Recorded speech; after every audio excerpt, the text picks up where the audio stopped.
اور ہم اس لیے تھوڑا انتظار کرنا چاہتے ہیں یہ جوائنٹ سیشن کے لیے کہ تھوڑا ذرا وہاں پہ کچھ خد و خال بن جائے، تاکہ جب ہم یہ سیشن کریں اور اس میں جو ایک لیڈرشپ ہے اس کے سامنے کوئی واضح جو فیکچوئل بات ہے یا جو حالات ہیں وہ ہوں، تاکہ ان کے مطابق وہ پھر ایک لائے عمل جو ہے وہ ہم بنا سکیں. اچھا، اور یہ بات بالکل صحیح ہے کہ اس کے اوپر ایک پولیٹیکل کنسنسس ضروری ہے. یہ کسی کا پی ٹی آئی کی پالیسی تو نہیں ہے یا کوئی یہ کہہ لیں کہ ایک انڈیویجول کی پالیسی تو نہیں ہے، یہ تو پورے ملک. بٹ آپ یہ کہہ رہے ہیں یہ ہوگا، لیکن آپ مناسب وقت کا انتظار کر رہے ہیں.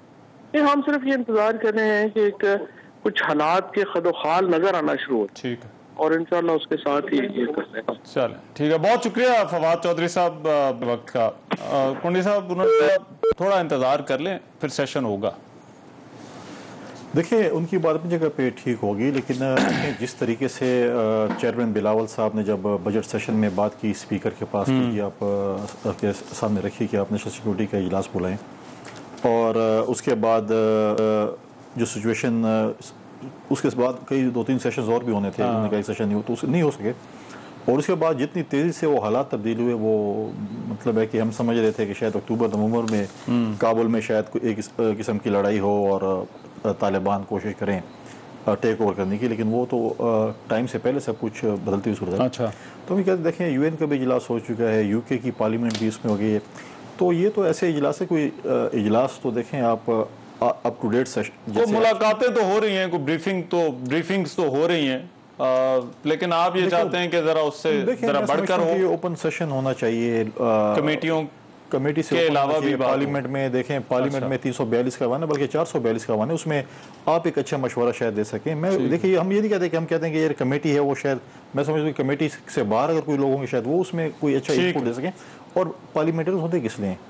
آپ بلا لیں 3-4 دن سیشن کر لیں، ڈیبیٹ. نہیں، میرا تو یہ سوال ہے، دیکھیں اے پی ایس کے بعد جو کچھ ہوا، پولیٹیکل کنسنسس تھا، کام آسان ہوا. فاٹا مرجر ایک بڑی مثال ہے، پولیٹیکل کنسنسس تھا، کام ہوا. میں امتیاز گل صاحب آپ کی اس پر کیا رائے ہے؟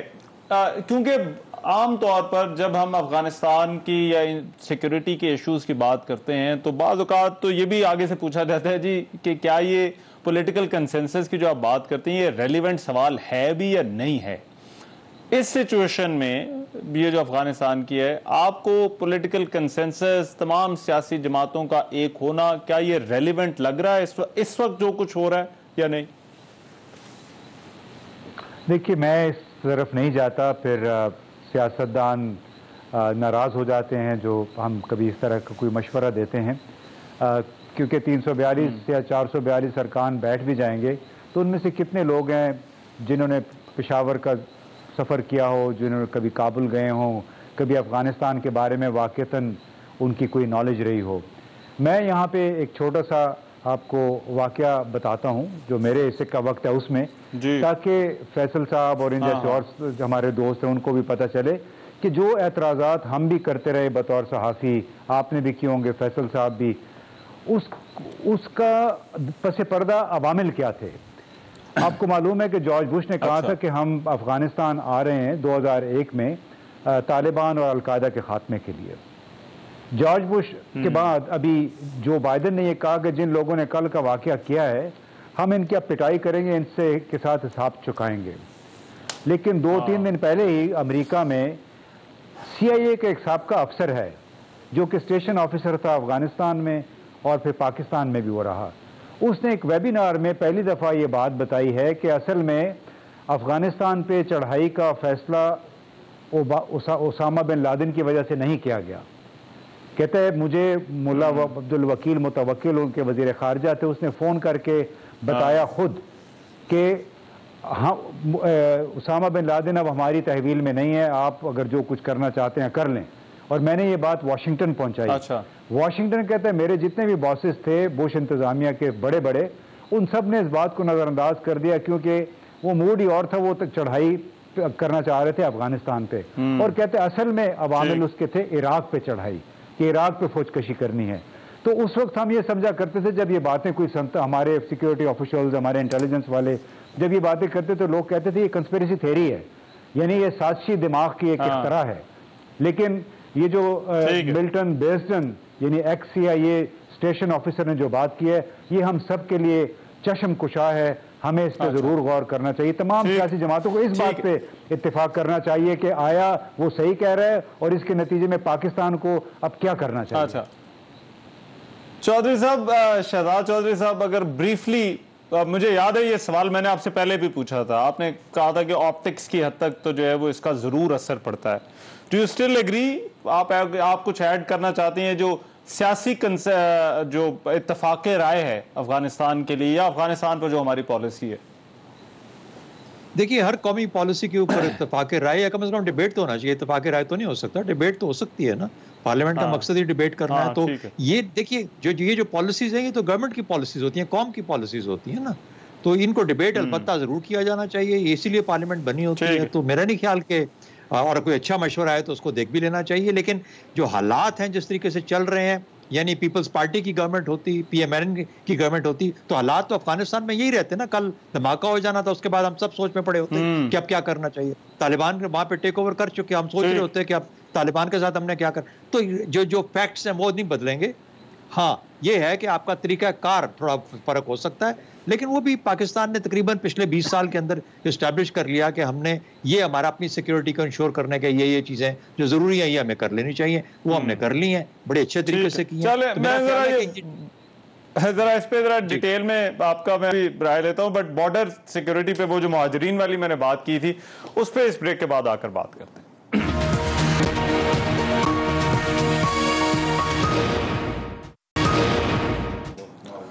بریک کے بعد پروگرام میں ایک مرتبہ پھر سے خوش آمدید. اب کیونکہ یہ مہاجرین والا معاملہ ہے، یہ بھی ہماری سیکیورٹی کے ساتھ جڑا ہے، اور نہ صرف سیکیورٹی کے ساتھ اس معاملے کا ہمارے سماج اور ہماری معیشت پر بھی بڑا گہرا اثر پڑتا ہے. میں شہزاد چودھری صاحب، کیا کرنا چاہیے ممکنہ طور پر اگر مہاجرین جو ہے وہ اتنی بڑی تعداد میں یا کسی بھی تعداد کے اندر جو ہے وہ بارڈر کے اوپر آ جاتے ہیں؟ جو فواد چودھری صاحب نے گفتگو کی، مجھے اس سے لگا کہ ہم ابھی بھی شاید دیکھو اور انتظار کرو کی پالیسی پر ہیں کہ جب وہ وقت آئے گا تب ہم کچھ فیصلہ کریں گے. زیادہ ضروری بات یہ ہے رحمان کہ ہمیں دیکھنا ہے کہ جب مہاجرین ایک بہت بڑی تعداد میں آئے تو کب آئے. سوویت یونین نے جب آ کے حملہ کر دیا اور اس حملے کے اوپر خوف کی وجہ سے اور وہاں پہ انتشار اور جو وہ ہوا، بامبنگ وغیرہ ہوئی اور باقی لڑائی ہوئی، اس کی وجہ سے ایک بہت. پھر اس کے بعد امریکہ جب آیا، اس کے بعد ایک بہت بڑا ڈیلیوج آیا ہمارے پاس. تو وہ دو بڑی وجوہات تھیں کہ دو باہر کی قوتیں آئیں، دونوں سپر پاورز تھیں، انہوں نے آگے قبضہ کیا، جس کی وجہ سے لوگ لڑائی کے ڈر سے، خوف سے یا اپنی جان بچانے کی خاطر آئے. اگر تو سول وار افغانستان میں ہوتی ہے اور لوکلائز نہیں رہتی، پھیل جاتی ہے، اور خاص طور پہ ان علاقوں کے اندر جو کہ ساؤتھ میں، جنوب میں ہیں یا مشرق میں ہیں، جو کہ پاکستان سے جوائننگ ہے، تو پھر تو پاکستان کو یہ خطرہ ہو سکتا ہے. لیکن اگر طالبان اس قسم کا جو چھوٹا موٹا انتشار اگر کہیں سے آتا ہے اس قسم کے گروپ کے خلاف، اس کو لوکلائز کر لیتے ہیں اور وہ پھیلتی نہیں ہے، تو پھر اس قسم کا جو ریفیوجیز کا خطرہ ہے وہ نہیں رہتا. کیونکہ یہ تو ہمارے کم از کم پاکستان کے پوائنٹ آف ویو سے افغان طالبان کی بڑی تعداد پشتون ہونے کی وجہ سے میرا خیال ہے کہ جو پشتون علاقے ہیں جو کہ جنوب اور مشرق میں، ان کے لیے تو ایک سینس آف کانفیڈنس ہے کہ افغانستان میں اس قسم کا خطرہ موجود نہیں ہے.